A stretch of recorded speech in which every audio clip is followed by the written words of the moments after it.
National income क्या है? NNP में आपने इनडायरेक्ट टैक्स माइनस करना है।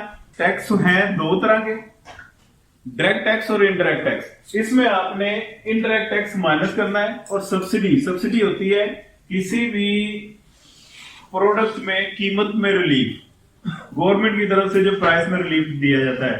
फॉर एग्जांपल यूटिलिटी स्टोर, वहां पे अगर आम दुकान से आपको चीनी 65 रुपए किलो मिलेगी, यूटिलिटी स्टोर से आपको चीनी मिलेगी 60 रुपए, तो पर केजी 5 रुपए की गवर्नमेंट ने क्या की? सब्सिडी दे दी है।